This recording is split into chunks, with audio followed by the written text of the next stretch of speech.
very informal, right? I mean, these people have worked together and they're just coming in and doing this every day. If the incident kind of stabilizes, depending on what kind of incident it is, it will go really quick. But even with a really involved incident, after you get past the first shift or two, or first operational period or two, they generally go pretty quick, because ops is coming in, they've already got that plan. And they're laying it out there, and resources is gonna already know what they've got available. And they're probably gonna have an idea about some places that you might do a tactics meeting at or have an incident at. You might put in an order, you know, if you're doing this tactics meeting at 3 in the afternoon, thinking about the next operational period, you might get some of those resources, especially if they're local. But a lot of times it's gonna be you're dealing with what you've got, and in a couple of days you'll get more of those resources maybe. So, but logistics usually has a handle on that too, on where, how the resource availability is. So, yeah, pretty straightforward, but, you know, just a worksheet, but it's probably the most important tool we have to get a handle on an incident. And if you've got 4 branches and 12 divisions and 7 or 8 groups, you may have 4 or 5 of these on the wall. And it may take a little longer, but still, the big thing is operations comes in prepared to lay it out there, and plans is ready to capture it, and safety is ready to analyze it and say, yeah, that's, you know, we can then do that, or no, you need to change this, we need to look at that, because if you're gonna take that action, then we gotta come up with some other kind of mitigation, or you need to change the plan. Or in logistics may come in and say, yeah, you need to, put, 50 people out at drop point 10, but, well, we don't have the transportation yet, it hasn't arrived, so if they don't have transportation, you're gonna have to come up with something different. There's a lot of different factors go into this. The main thing is, all the players come in prepared with all the information they need to put this together. So. Nice part about the structure is it's the same if it's a fire or if it's a snowstorm. You have piles across the top, geographical divisions on the left, how many you have, how many you need, how many required, how many you gotta get. Special events, the same thing. Exactly. Projects, we've managed large projects under ICS sometimes. Prescribed fire? Prescribed fires, yeah, so you name it. Weddings. Yeah. Yep, go ahead. So this is after morning briefing and you're planning for the next operational period? This is planning for the next operational. This will usually be, it's up to the team and the IC to set what the meeting schedule is. On fires, we typically do these maybe at 4 in the afternoon. That gives enough time for operations to find out what's already happened out there today and get an idea of, here's what we're gonna do tomorrow, because they gotta be talking to those divisions or those branch directors and so on. And then we'll have a planning meeting at either 5 or 6. Sometimes we bump that back even a little later, but then bump both of those back so that we get more information in from the field. Searches, sometimes we've gone even later than that, because by the time you get the searchers in from the field and get them debriefed or contact them by phone or radio or whatever, it may be pretty late in the evening, so it could be a much later cycle. Special events, though, you might be able to do the whole thing early. Yeah. So in the case of an SAR or a fire, and it's not a planned event, essentially you've got a day 0 or a day 1. We're talking here about planning for, the next cycle. Operational period. What about, we're pulling the trigger, go now, get everything together now. Good What's question. you on day 0? What do you do in terms Good of? question. Day 0 is pretty critical. What you're hoping, and this doesn't happen a lot of times, but what you're hoping is for that first day that you're taking over, you're arriving, say, at 3 or 4 in the afternoon, getting your team there, you're getting your in-briefing and so on. They want you to take the incident for the next day. You're kind of hoping they've already done this for the next operational period and going to have a plan for you for the first day, so then you can get into your cycle. But what realistically happens most of the time is we get in there, you get that in-briefing 5 or 6 in the evening, and they don't have a clue about what they were going to do for tomorrow, and operations is scrambling to get any information they can. They're division soups are probably already out there, where whatever's a flood or fire or whatever, gathering what information they can.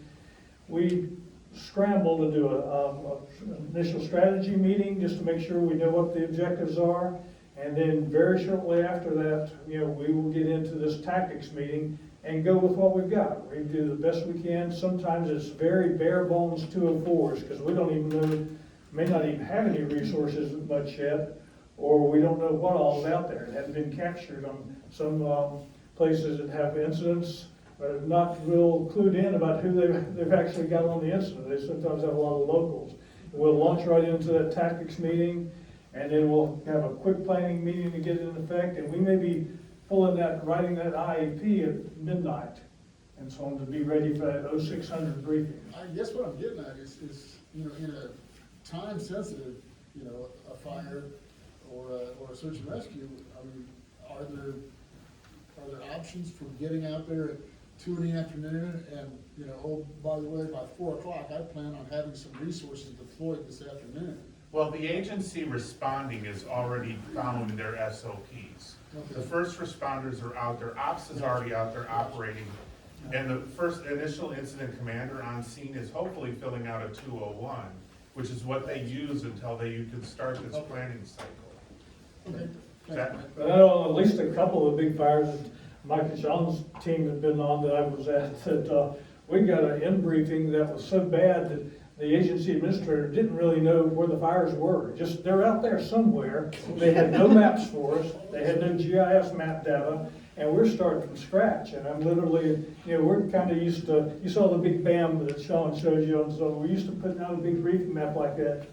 First morning, me and the GIS person are out there with flip chart paper drawing what we think is the shape of the fire, because we drove up on a ridge and looked over and said, okay, we think it's over here, and that's what we had to do with briefing. But sometimes that's all you got. And I think that's a good characteristics of a good team. I mean, that's not ideal. Obviously, there's safety issues when you do something like that. You gotta make sure you're keeping people safe. Sometimes our work assignments are basically just go out and do an assessment, or just go out and recon, because we really don't know what's going on. We're gonna hold resources maybe at staging areas. Divisions are gonna get out there that next day, and then they're gonna be calling back, hey, start sending me some engines, start sending me some stuff, and I'm gonna start getting stuff engaged. Again, it's not ideal, but I've always looked at it, there's a lot of ICs that don't like to do that. To be quite honest with you, I think it terrifies them because of the liability issue. I've always thought that I'm there for a reason. I'm getting in there late, I know it's gonna stress my team out, but we have people that have been out there for 2 or 3 days, and they haven't slept, they haven't eaten, they're getting their butts kicked. So we have to try to do something to help those folks out. So it's just, you gotta make sure you're thinking about those special things and make sure you're not putting anybody in harm's way to do it. And that first IAP may be pretty basic, and those 204s may have a lot of blank lines that you'll wait until next morning at briefing, all the folks are there, and you find out who you really have. And I've been, a few times to briefings like that where, when it's like a crew boss or strike team leader, and you go out there and it's almost like choosing sides of the softball game. Okay, who's got a crew that can do this and so on?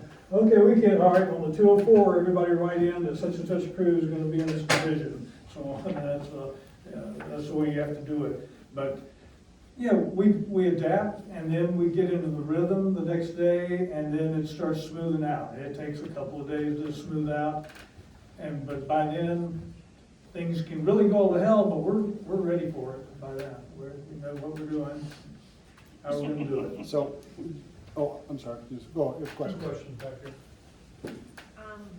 So when the IAP, you get that together, and how do you distribute that? Do you print and give one to each supervisor, or like in my experience, like there's always one copy of something somewhere because you're out in the field and it's like, Yeah, our goal is that all supervisors will have them. Yeah. As much as we can, if it's practical, all personnel, depending on the type of incident, they can have access to one, but all supervisors have to have them. But we also do them electronically too. We do QR codes, and if we have the connectivity, bandwidth and so on, then a lot of people like to download them.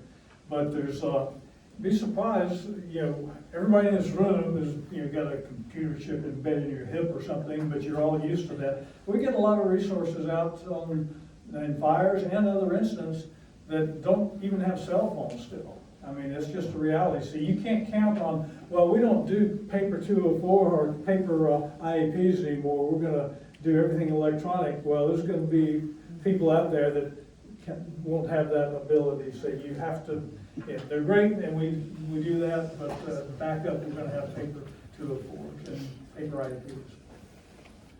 How are resources activated? I'm sorry? How are resources activated? Oh, well, we're gonna have a whole unit on how resources are activated, resource management, but just basically, it starts with this, you know, that we identified and we needed 3 teams, 3 dog teams and so on, and logistics is gonna place an order to what is generally called the expanded dispatch. And they're basically the people who are gonna go through the whole system, which we're gonna demonstrate for you, and so on, about how you get those resources, but good question. Yeah. So, in my mind, this is kind of like your wish list. You create, hey, I want this many teams here and here. Obviously, they're not all present. So is it then planning's job to then take, hey, what do we actually have available to create the next day IAP until those units arrive? Or will they still show up on there just saying, haven't arrived, or how's that? Well, that's why I was asking, you know, logistics says he's gonna order them for me, and a lot of times he'll already have a handle on what's maybe available in the system, can get there. But if he doesn't know, and he goes in, he punches those orders in, they said, we can't get those for you for 2 days. He's gonna come right back to ops and say, you're gonna need to tweak your plan a little bit, and so on. And that would mean that, okay, I was wanting to put resources in Alpha and Zulu. Well, Zulu was my priority division, so I may pull these resources back out of Alpha and to staff up my priority division. Just change the tactics. Yeah, and a lot of times, stuff like that happens, resources that you even think you've been assured that their ETA is gonna get them in there in time for your next operational period. Stuff happens, vehicles break down or whatever, so you always gotta be ready on a lot of big incidents. Before you have that morning briefing, operations will have a pre-briefing meeting in the morning, so they can run through that and say, okay, is everything that we think we're gonna tell the folks that they're gonna do out there today, is it still doable? Has anything changed since we put this plan together? That's also why ops will put resources in staging too. If they have a breakdown, they've got a ready resource that can go out and cover the broken down resource. Yeah. So just looking at this, I mean, you saw how Dave did it as an operations section chief. He had a pretty good plan in his head, didn't he? He had some notes, but I mean, and this is exactly how you do it. You have to have that plan when you're at the map. From the planning side of things, what did you guys see Ed doing? What do you think was really important for Ed? Capturing information. Capturing the information, but what about this stuff? Knowing what you have. You think you're gonna have to know on Friday what you have when operations is trying to fill this out?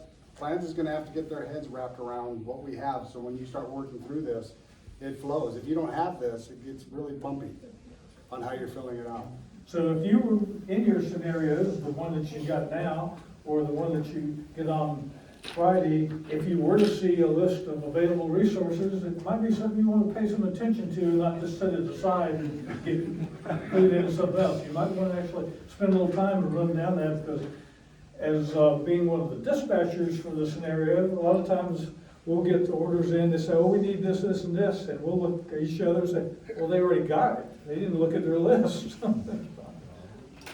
Question about the resources. So, for example, the first column that's type 3 search and rescue, right? Mhm. So you need one for Zulu and you need one for the group, Yeah, and you have one on your list. and so So- that should reflect that we need. So, but can those be shared, or are they individually, like, so it's Oh, not the no. same one that's individually So you may have picked up an error here, and that's, but you know what will happen after? Well, I didn't know if it could be a shared resource that like are gonna have No, to be it's not specifically shared. What's gonna happen though after the tactics meeting is, resource unit leader's gonna go back, and they're gonna go all the way back over the numbers, and go make sure that they got everything, and they may catch the same thing you just caught. And they will, they There's will. no point that like, there's like a no group, it's sharing. not, there's no share. No Zero sharing. share. No Yeah. sharing. No share. If- One dog, it's going one place. One dog, one. Yeah, good catch. Yeah, not even, like I said, and you can see what, like I said, the resource unit leader's gonna take this back to their workspace and start typing out 204s off of what they just put on the 215. And then tomorrow we'll talk about T-cards to help also do some more of that resource tracking, which will, as you put those into your divisions and groups, you'll find out you don't have any more T-cards to fill the numbers. You're like, wait, I thought we had enough, but apparently we don't. Hey, logs! We're gonna need one more. So there's not a resource unit leader who would do that? That's exactly what Who does the resource unit leader work for? Okay, so just, Yeah. okay. Most of the time is plans, She's I like, will go to the tactics meetings. Yeah, I'll go, Okay, cool.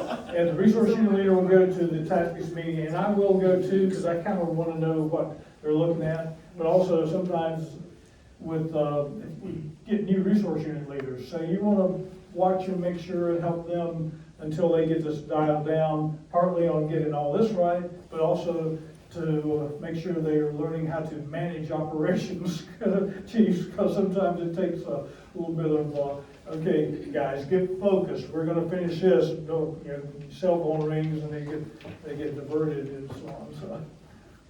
So from this, will we have 3 individual 204s, 1 for each division and then for the special group? Yeah, yeah, 3 204s there. So, and I want to just make this comment, so operations section chiefs on Friday, you can develop a really spectacular plan in your head, and you think it's great. Remember, you have somebody else behind you that's gonna have to put all this stuff together, so you can create 7 divisions and 2 branches and all this stuff, but 7 branches now need 7 204s. So, I always, and I'm just a simple person, but when I'm doing my initial plan, to me, it's keep it as simple as possible, because we don't wanna get too spun up right at the get-go, because we don't really even know what's going on at this point. All right, well, I think we beat this dead horse and so on, but if you have any other questions, so on, just hit us up about it. And there is an IAP for this STAR in your appendices and your student manuals, so you can Something take to a go look by? at What? And the team safety officer, since we had to abbreviate the presentation on this part, I'll need you for 5 minutes, we're gonna talk through it. Is there an appendix anywhere that refreshes our memory on what the heck the type 2? Okay, well, and you don't need to worry about that for these incidents, but there is actually a FEMA typing book, if you look at it, it's about this thick. But I think Sean mentioned that they've been typing everything. I mean, they got everything from type 1 portable animal shelters, type 2, type 3, and it's all based upon the capability of those resources. Right, and I saw you did that with dozers and trucks and You do it with everything. I guess my point is, we really gotta have ready access to all that and whatever the manual is, because if they want that sort of if they require that sort of specificity, you know. You won't need it for what you're doing here. I mean, the things that you mostly will deal with are going to be single resources that are going to be fairly straightforward resources. So don't worry about the typing. Worry that more that you've got the right type of resource, but not what type it is, but you're getting the right kind of resource applied to that. In the all-hazard world, the typing of resources has been a very big challenge. Because a resource capability for one type of activity, if it's multi-mission and does different things, it's hard to type it multiple across the board. When you're dealing with fire risk, they got really good at this for ordering, and it does shortcut the ordering process. When you're ordering something, just on your order, be specific to what you want and what you want it to be capable of. If you don't have it kind and type. I mean, everything is typed, dump trucks, boats, you name it. Type 4 SAR team is basically ground pounders and so on. They can do. In type 3, they can get into rougher terrain and have a little more capabilities and skills and so on, all the way up to type 1, which is high angle and so on. So there's, but it would be interesting for you to look it up, and if there is a particular type of incident that you're going to be involved in, it wouldn't hurt you to see what kind of resources or those capabilities or those resources. Well, and just the capability of an ops chief. I mean, if me and Dave are going out together, we're both ops qualified, we're working with the team, and we're doing a search and rescue, I'd be like, Dave, you're taking the lead on this one. Yeah, and we go on fire, Sean's I'll got take the lead on it. So, I mean, also, there's a lot of experience in that young head. Yeah. Okay, we need to go back and get our exercise started, or did you bring it down here to get to them? So we gotta go back upstairs now. Not much advanced planning there, was it?